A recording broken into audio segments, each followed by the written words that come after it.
Pasamos el micrófono a Marcelo. Adelante. Muchísimas gracias, Pauli. Tal como lo decíamos, escuchábamos atentamente cómo veías el comunicado del Instituto Médico de Río Cuarto. Y estamos con Mario Pestrellini, director médico precisamente de la institución de Calle Irigoyen. Bueno, Mario, primero agradecerte por recibirnos. El comunicado que han emitido, ¿en qué se basa? Bien, ante la actualidad en el tema de vacunación, que es noticia en el país, y bueno, y hay opiniones encontradas, nosotros quisimos expresar de que localmente nosotros estamos de acuerdo con la campaña que ha llevado adelante el gobierno provincial y municipal. Creemos que con los recursos que ellos han ido teniendo, lo han hecho de la mejor forma posible.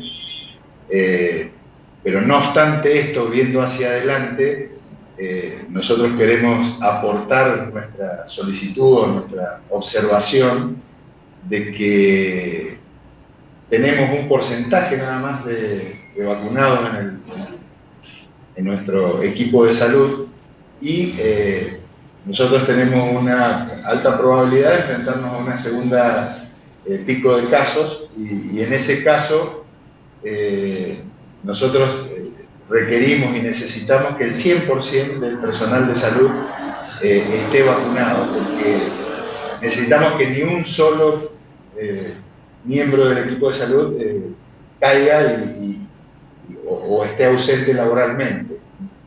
Nosotros, ante la disponibilidad de vacunas que van a haber, las poblaciones de riesgo son de distinta magnitud. La principal población de riesgo es la del sector de salud, que es la más pequeña, porque es un número acotado. Después existen otros grupos, como son los mayores de edad y los que tienen patologías crónicas, que el número es masivo.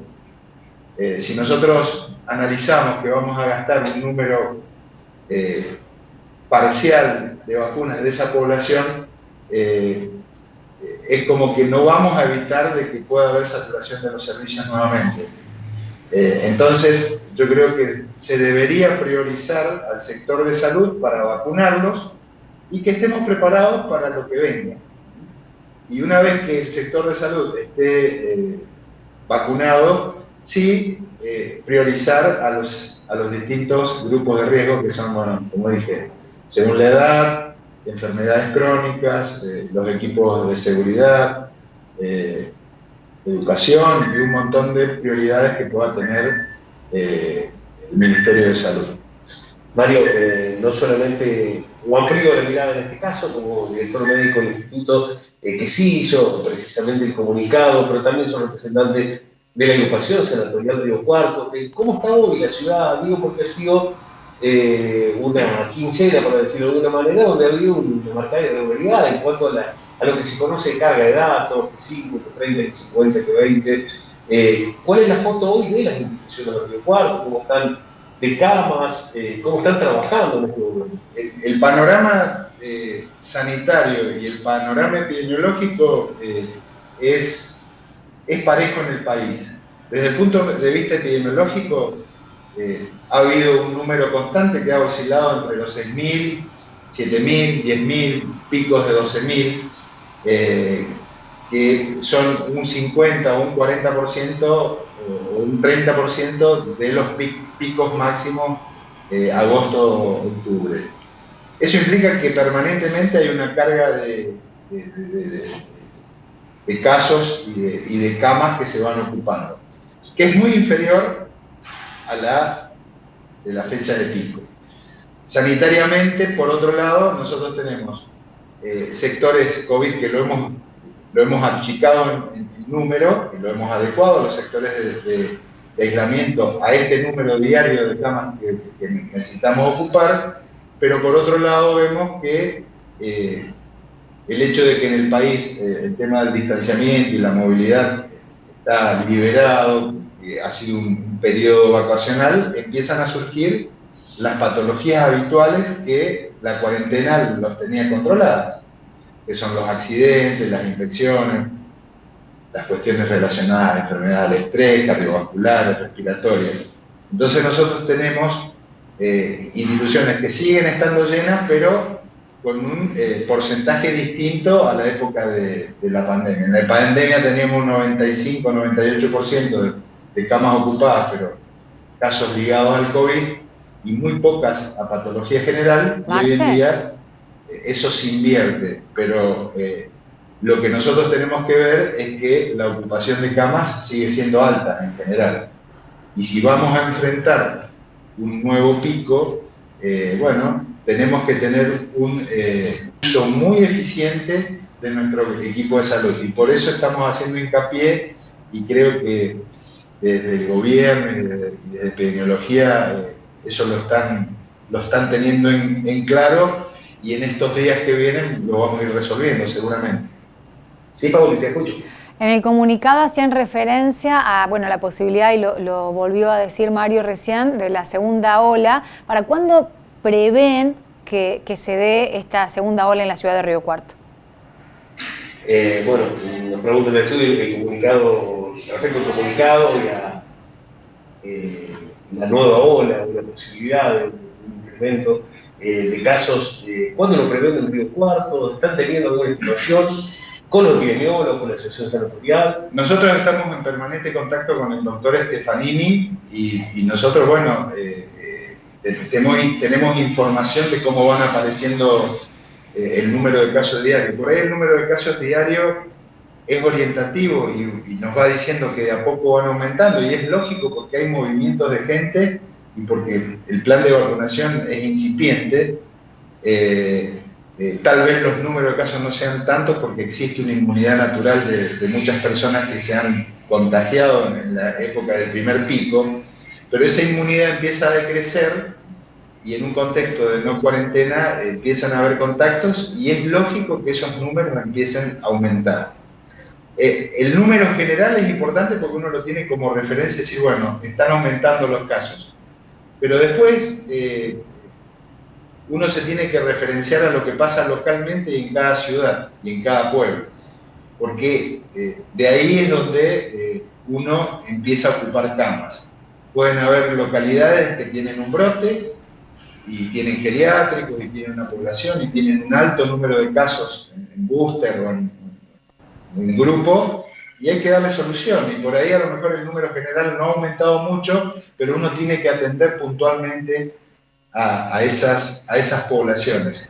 Así se dio el primer pico, empezaron asincrónicamente, que eso fue algo bueno, porque el hecho de que sea sincrónico le da tiempo al sistema sanitario a responder, pero ahora uno ve que la nueva normalidad es generalizada, entonces la circulación del virus está desde que empezó a circular, y uno tiene que estar preparado, y las instituciones nos estamos preparando, y el sistema de salud se está preparando.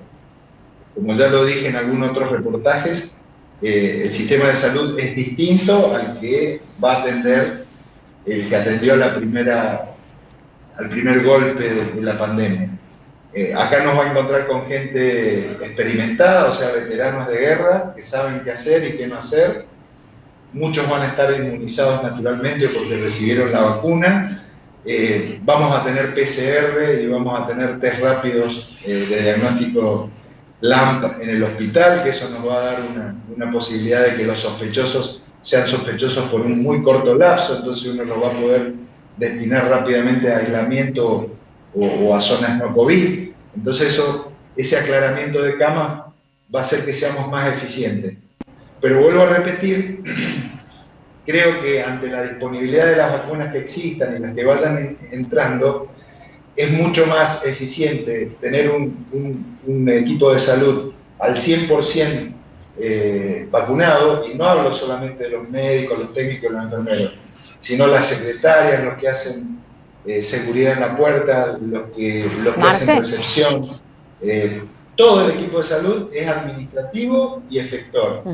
Y una vez que eso esté firme y que sepamos que no va a ser endeble, bueno, ahí entrar en los grupos de riesgos masivos, donde nos va a costar mucho más tiempo que el efecto epidemiológico positivo en cuanto a la inmunidad de manada que dicen aparezca. Pero en el sector salud no podemos esperar. Bien.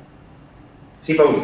Bueno, para finalizar, porque ya tenemos que seguir a la próxima nota, preguntale, por favor, al doctor Mario Piastrellini, ¿qué respuesta da luego de que el Instituto Médico, y previo a la publicación de otro comunicado manifestando la objeción de conciencia con respecto a la IVE, recibieran la intimación para que cumplan con la ley? Es sabido que la Comisión Nacional Coordinadora de Acciones, la CONSABIG, para abreviar, bueno, desde el Ministerio de Justicia advierten que la objeción de conciencia es una acción ilícita. ¿Qué respuesta va a dar el Instituto a esta intimación para que cumplan con la ley de la IVE?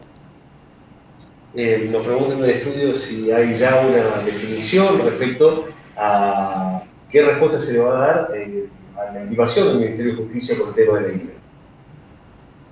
Nosotros no tenemos ninguna intimación oficial, eso me parece que es una cuestión que ha sido periodística. Nosotros lo único que podemos decir es que el Instituto Médico, y yo creo que todas las instituciones de salud privada, vamos a tratar de cumplir con la letra de la ley, de la 27.610, y también vamos a cumplir con la ley que salvaguarda los derechos de libertad de conciencia de los profesionales. Y lo vamos a cumplir, y no vamos a entrar en ningún tipo de polémica en cuanto a nada más, porque lo importante es cumplir con la ley. Bueno, lo que sí está descartado es una intimación. O sea, yo no he recibido ninguna como director médico del instituto.